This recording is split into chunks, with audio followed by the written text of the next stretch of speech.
My name is Gary Keys, and I'm a film producer and director, and I also teach film. Most of the films that I've made have a very strong musical base. I love music, jazz mostly, but Afrocentric music especially.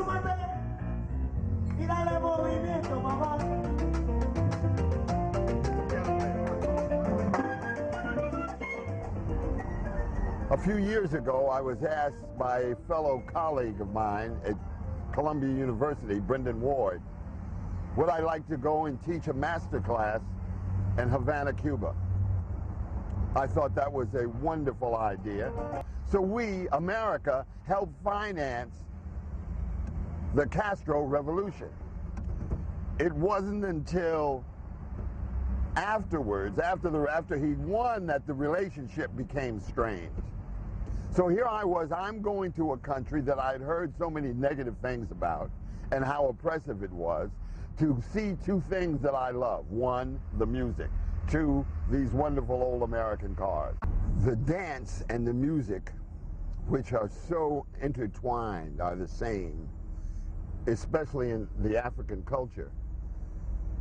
The difference is, naturally, if you can dance in any form, you can dance in almost every form, because dance and music, all you're doing is following the beat of the music.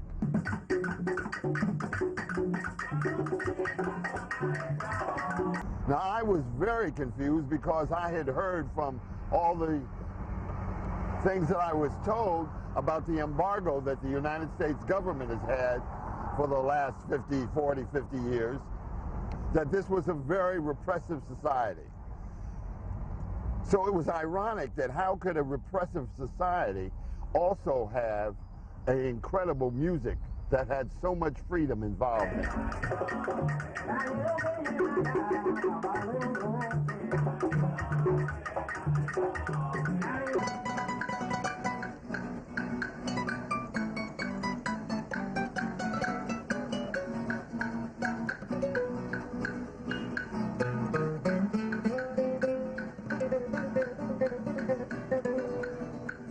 I didn't know what clav was, and so, I heard, I was just two guys playing something on two sticks, and I didn't realize how important that was to the overall construction of the melody and the way the rhythm had to be determined. But you got to play it. We always listen to Cuban music. I mean, Cuban music is one of the most vibrant musics going around. I mean, that's anywhere in the world. It's African-based, based on the drum. It has wonderful European influences, such as violins, trumpet, saxophones, and the combination of the two are some of the most danceable music in the world, if not the most danceable music.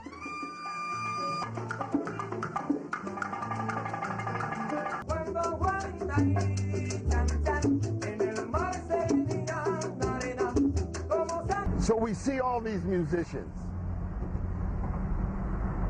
young, old, everywhere you look, there's somebody playing an instrument, and not just playing it, but playing it with such virtuosity. I want to know how this happened. Is everybody a genius, a musical genius?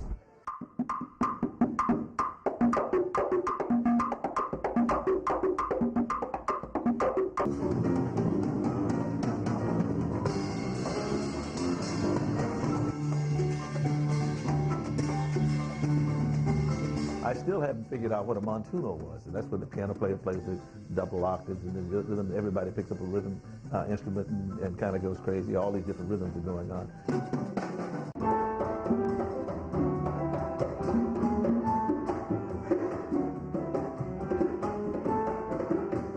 But I don't know that you're supposed to play that figure over and over and over and over and over again, then play your solo on top of that. So I started playing the figure, and I played it, and the band is doing all this stuff. So after I had done that for about a chorus or so, he's looking at me and says, play what? It's just one chord. I don't know what to do, you know. Play.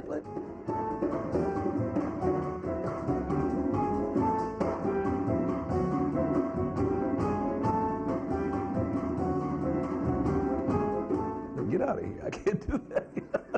And that was the first time I had really heard or paid attention to Cuban style of improv over just a one note or one rhythm kind of thing, you know.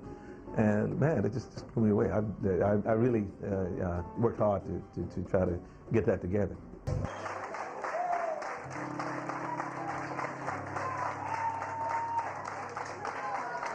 I personally have never heard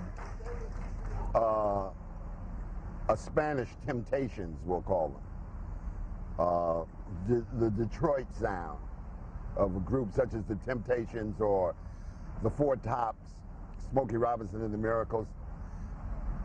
So that when I heard the Zafiros, when we went to Cuba, it was the first time I had personally ever heard anything like that. La explosión al estilo de los Zafiros. Tíralo.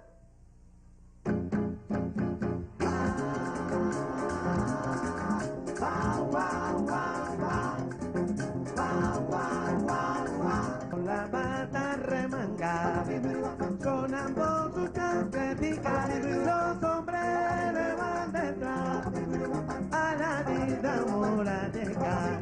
Los hombres le van detrás a la vida morateca. Vamos que... Y un día poder volar y yo te di mi rosa y muchas cosas más. Y me faltaron cosas que no sé. ¡Chaga! Y tú y yo nacimos para amar, en besos navegar. Y tú y yo nacimos para amar. Y tú y yo nacimos para andar. Ahora eso. Y yo te di mil rosas, coro. Y me faltaron cosas que yo sé. Camina. Y tú y yo nacimos para amar, en besos navegar. Y tú y yo nacimos para andar, un día poder volar. Y yo te di mi rosa y muchas cosas más. Y me faltaron rompiendo. I love that because see, pianists who play and who are comfortable with that style, they take the same kind of liberties the jazz musicians take in their harmonic structure. They can do that rhythmically and harmonically, and it's just beautiful to hear because they have absolute control of that. The guys on stage are dancing. If the people had room in the audience, they would all be dancing. I'm always fascinated by the fact that the response when they can't dance is very similar to the response in gospel music and in R&B, where they're testifying. Everybody is raising his hand and really, you know, count me, I'm in this.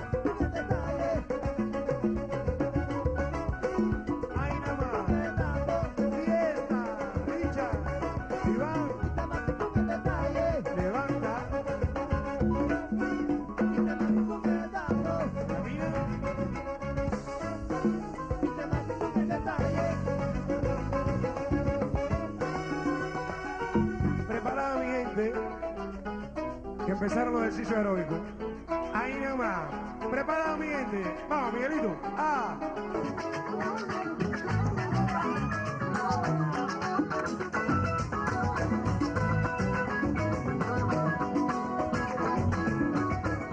I'd like to see some of these great artists from Cuba who certainly would add a lot musically to what we're doing and just be one. They not only be wonderful, I think they would give us something that we don't have.